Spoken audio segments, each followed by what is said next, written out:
You're listening to the Connected Parenting Minute with Will and CarrieAnn Standfest. This podcast is a conversation about parenting, using connection first, trauma-informed principles.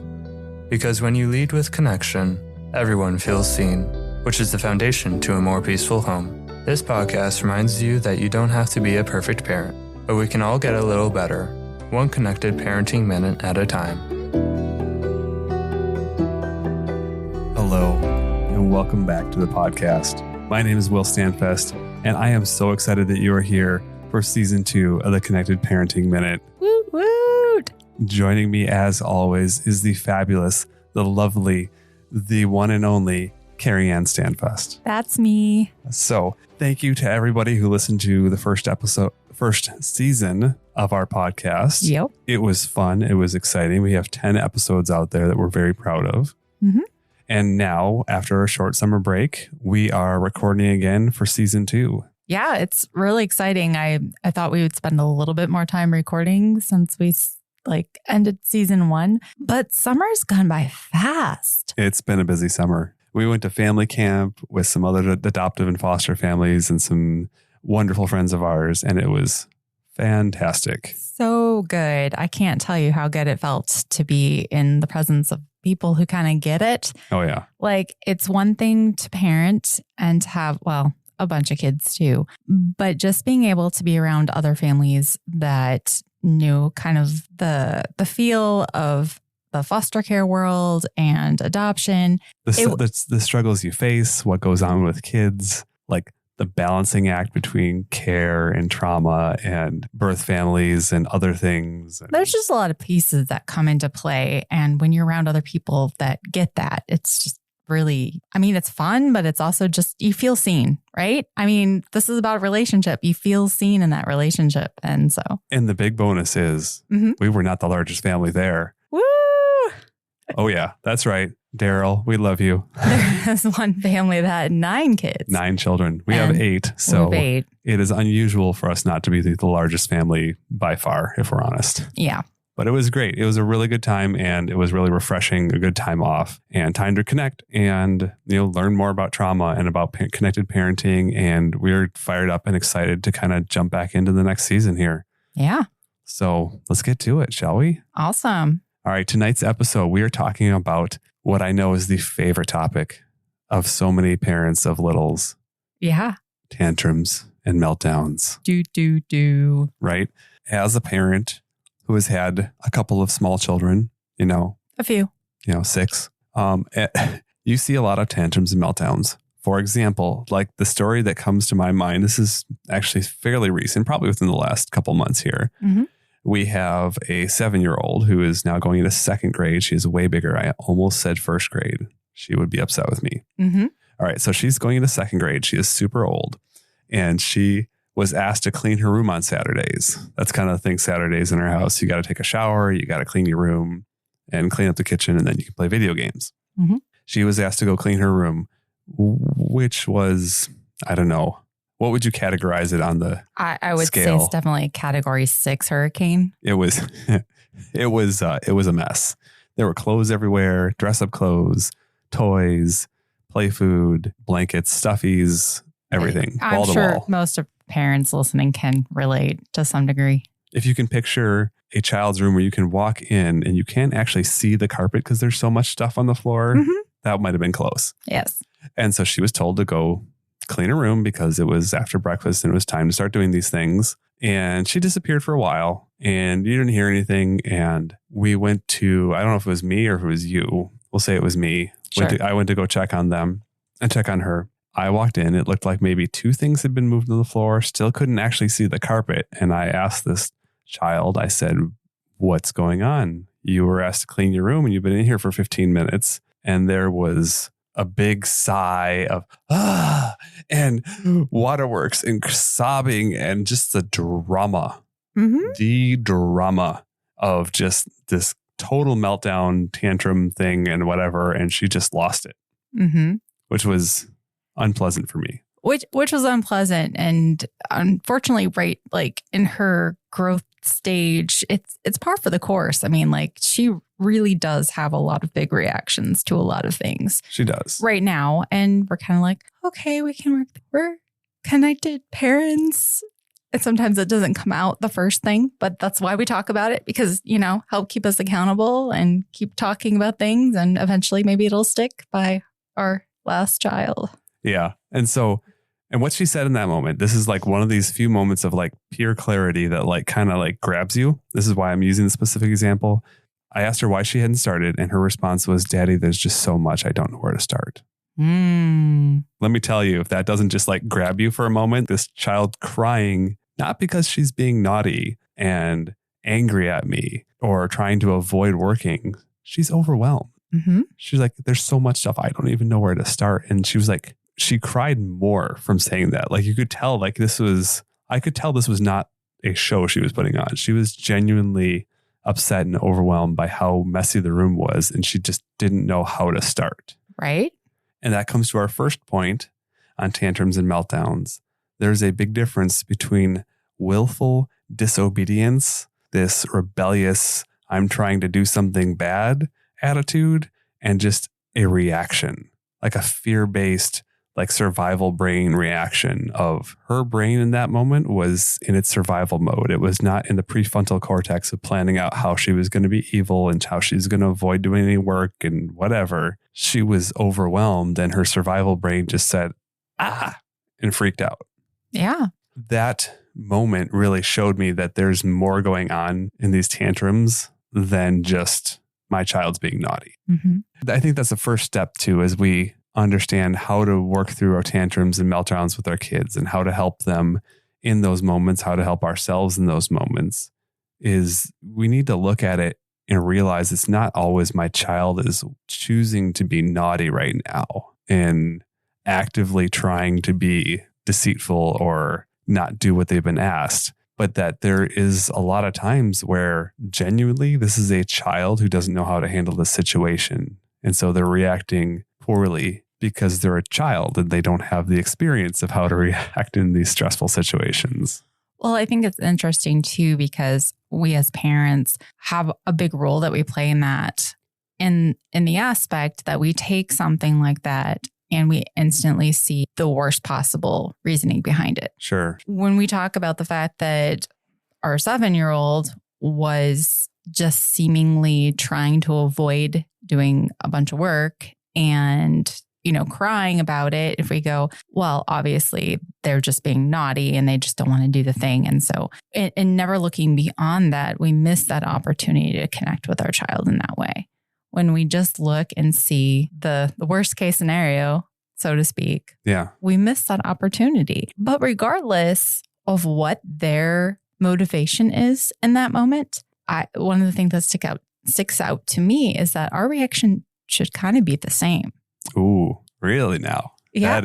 That's hard though, right? It is hard because when you're interacting with people, you think about it, sometimes what you perceive their motivation dictates how you react to them, right? Oh, absolutely. You have a coworker and they're acting like a jerk, but you feel like, well, they're going through this really rough time. They just got a divorce or something awful happened in their family. You have a lot more compassion for them, right? But if you don't know any of those details and you're just like, man, they just remind me of that kid who was being a jerk to me when I was, in high school or whatever, that's going to reflect how you react to them. Well, and there's a good point right there too, is how our history can cause us to interpret these things. Right. Right. The things we've experienced or how we were raised or stressful situations we've been in the past can change how we react to that same situation in the future. Yeah. I think that really wraps up our first point, is that you've got to know that there's a difference between willful disobedience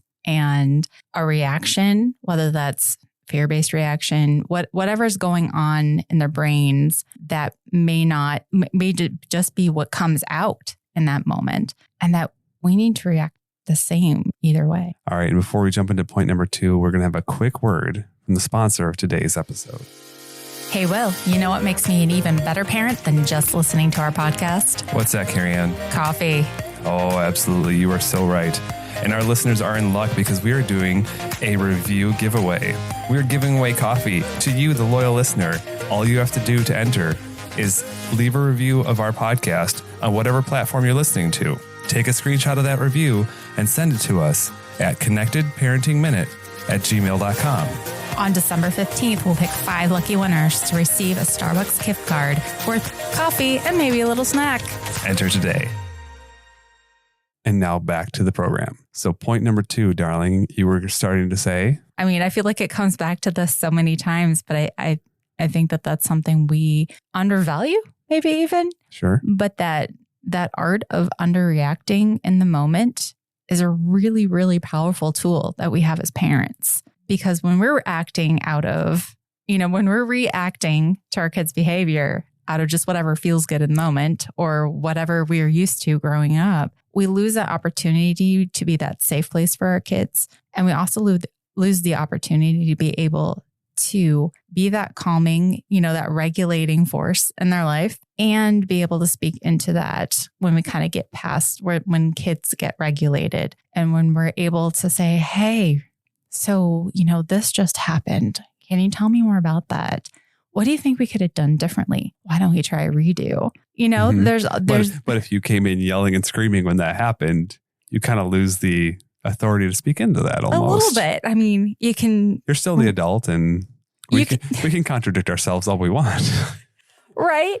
But we have this opportunity when we maintain that calm or when we show them how to handle dysregulation in a good, positive way. Maybe that means stepping out of the moment for ourselves, doing the things we know that we need to meet our own needs to be able to regulate with our kids or co-regulate with our kids. Then we're consistently showing them examples of how to slowly be able for themselves to self-regulate. Yeah. Well, and the other message you're sending when you react big, when they react big is, well, two messages really. One, this is how you react when somebody freaks out in front of you, mm-hmm.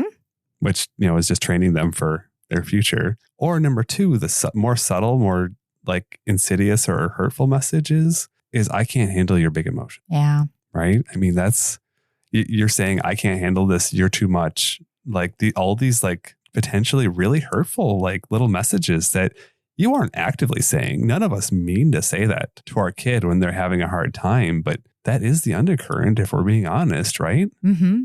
No, it definitely is. And, I mean, don't take this all as doom and gloom either, because, you can definitely, again, as we know better, we do better. We continue to grow in our parenting, and we can always use that as an example of, hey, you know what? Mom really lost her stuff right there. Can I have a redo? I'd like to redo this situation because I did not handle that well. And that's huge. That's a huge gift to give your children, to model that humility and willingness to apologize when you're wrong. The fact that you're doing your own self-reflection and you're like, I don't like how that went and I want to do it better. That's all really, really good stuff for your kids to see. Right. The other thing I want to make a note of is this isn't a magic bullet. If you underreact to your kids, especially as we're talking like more teens rather than that, like 7-year-old, little kids, you might get 1 or 2 reactions. You might get a reaction of your kids, it co-regulating them, they come down, they come calm.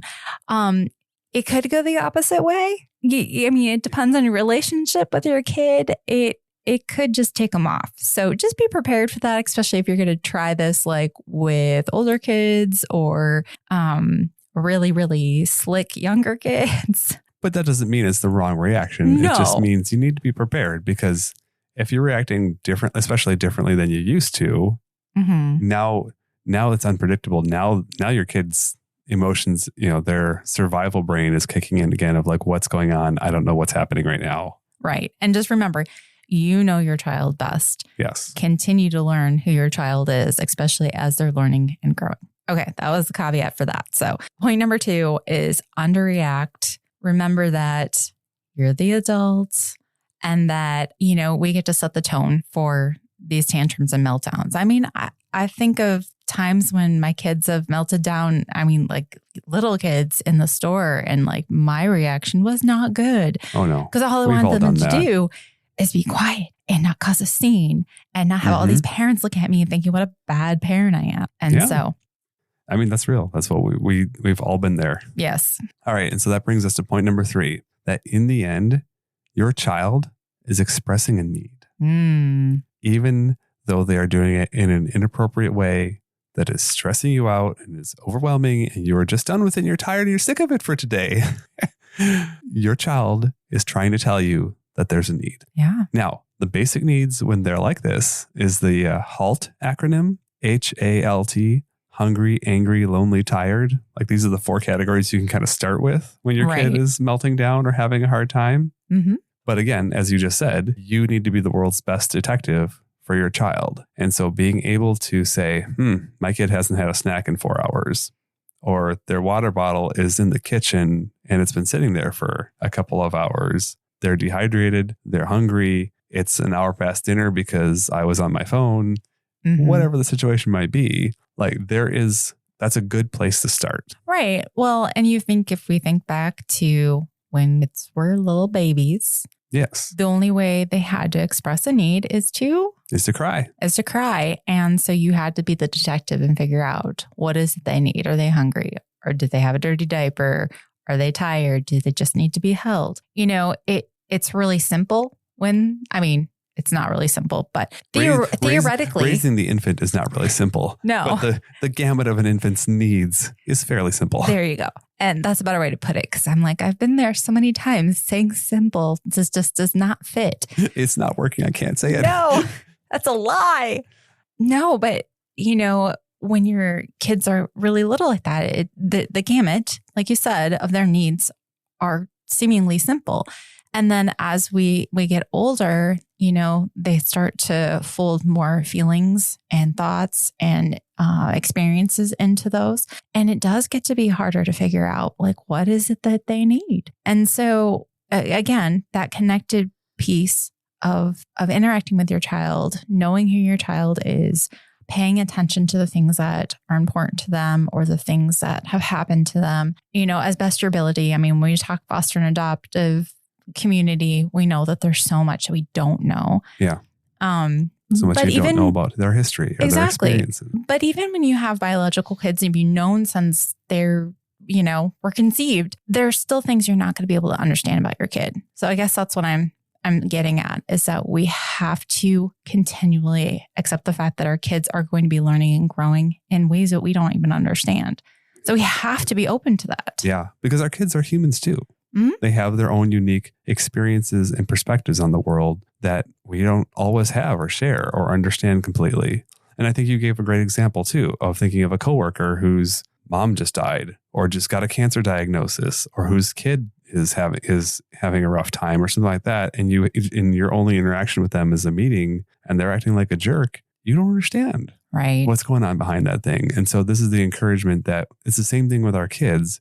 Even for our littles that are, with us all day, every day. I didn't understand that our daughter was overwhelmed by how messy her room was. And she just needed a little help either getting started or getting some direction. And the same thing goes to our teens too, because there's a spectrum here. Right. Of going from the infant, like you were describing, who can only cry to express a whole gamut of needs, all the way up to hopefully an emotionally stable, contributing member of society, adult, with a fully formed prefrontal cortex who can express their needs in appropriate manners and meet some of their own needs.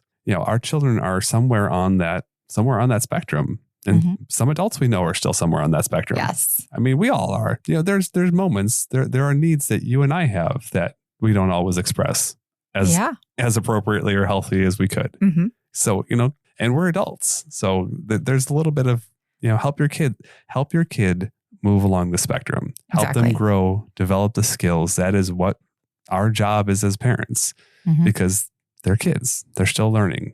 Yep. And what a privilege we get to help them along that journey. It really is. It really is special. I mean, it boggles my mind sometimes that we get to do that. So good job, parents. All right. So to wrap up really quick here, let's go back over the 3 points that we covered tonight. The first one is you have to know that there's a difference between a willful act of disobedience and a reaction that your child is having. And that your engagement with that, your reaction to that, it can be the same. It should be the same. It should be the same, regardless of which end of the spectrum they're on. Of their motivation. Yeah. And that's hard. And what should that reaction be? Point number 2? You should underreact. You should work on pushing your pause button for your reaction. I like to say that. Nice. I'm just going to pause my reaction right now and meet their needs, figure out what their needs are right now. If you can do that, if you can be in a healthy place to do that, figuring out what your kid needs in that moment can be a help. Maybe it's just give them a glass of water. Don't even talk about it. Mm-hmm. Or for their littles, we've been like, I'm thirsty. You want to get a drink of water with me? And you're saying that about yourself. Right. Exactly. Which is really healthy for them to see you expressing a need, identifying a need, and going to meet that need, and then inviting them into a relationship to go meet that need. Right. So many good things. That's a whole episode. Sorry. That is. All right. And point number 3, we've got in the end, it's really tantrums and meltdowns are really your child expressing a need. And so if we can be the calm one who can see past the tantrum and meltdown, identify and meet that need, we'll have diffused the situation in a hopefully healthy and constructive way. It helps our kids learn some skills. And doing this consistently over time, I really do feel like that has consistently helped bring those tantrums and meltdowns down in frequency. Yeah, absolutely. It really does. And it doesn't hurt sometimes to keep a sucker in your purse because you know what? Sometimes you just need to bribe them. That's okay. I'll be honest. Sucker, gum, chewing on things, sucking on things is very regulating. See? All right. Totally worth it. Awesome. All right. Well, thank you so much for joining us on this first episode of season 2. We are thrilled that you are with us. We appreciate every one of you listening. If you would take a moment and leave us a review on whatever platform you're listening to, we would really appreciate it. It would help us out a lot. Yes, it would. We have a lot of exciting things coming up this season, and I can't wait to share them all with you. So make sure you come back for the next episode. And remember, you don't have to be a perfect parent, but we can all get a little bit better, one connected parenting minute at a time. Thanks for listening to my mom and dad's podcast. Make sure you hit the subscribe button and hit the like button like 10 billion times. Yeah! For more parenting tips or to connect with us, check out the Connected Parenting Minute on YouTube, Instagram, and Facebook. Or you can send us an email using connectedparentingminute@gmail.com.